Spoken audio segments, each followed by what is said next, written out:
আপনারা দেখছেন একুশে টেলিভিশন। বনানীতে চিরনিদ্রায় শায়িত হলেন গুণী অভিনেতা আব্দুল কাদের। এর আগে শিল্পকলা একাডেমিতে তার প্রতি শেষ শ্রদ্ধা জানায় সর্বস্তরের মানুষ। সকালে রাজধানীর একটি হাসপাতালে তার মৃত্যু হয়। গুণী এই শিল্পীর মৃত্যুতে শোক প্রকাশ করেন রাষ্ট্রপতি মোহাম্মদ আব্দুল হামিদ ও প্রধানমন্ত্রী শেখ হাসিনা। সহকর্মী সাইদুল ইসলামকে সাথে নিয়ে মিনালা দিবার রিপোর্ট। আব্দুল কাদের টেলিভিশন নাটকের ভীষণ জনপ্রিয় নাম। নানা রকম চরিত্রে অভিনয় করে মানুষকে হাসিয়েছেন, আবার কাঁদিয়েছেন।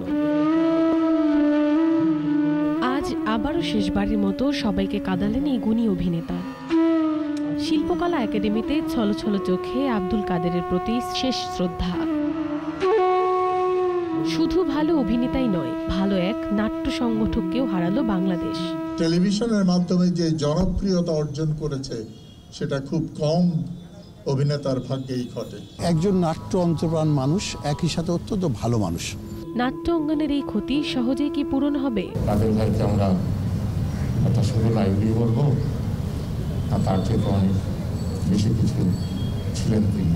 এমন মেধাবী অভিনেতাকে থিয়েটার সারা জীবন স্মরণ রাখবে। নাতনিকে নিয়ে সময় কাটতো আব্দুল কাদেরের। ভীষণ শূন্যতা, যেন কোথাও কেউ নেই।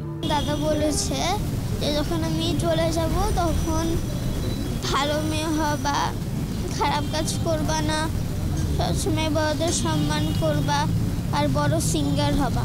গুণী এই শিল্পীর জন্য দোয়া চেয়েছেন স্বজনরা। আমি তো বাংলাদেশে যেতে পারবো, সবাইকে এক নজর দেখতে পাবো, সেটা হয়ে উঠলো না।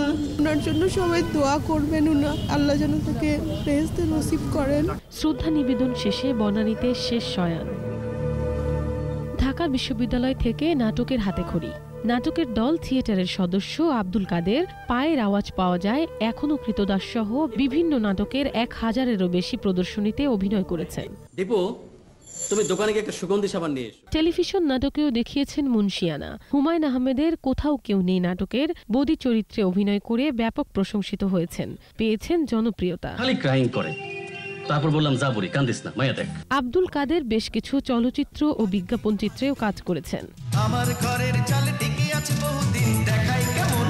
মুন্সিগঞ্জের টঙ্গীবাড়িতে জন্ম নেয়া আব্দুল কাদের কলেজে শিক্ষকতা দিয়ে জীবন শুরু করেন। তিনি আন্তর্জাতিক কোম্পানি বাটায় দীর্ঘদিন কর্মরত ছিলেন।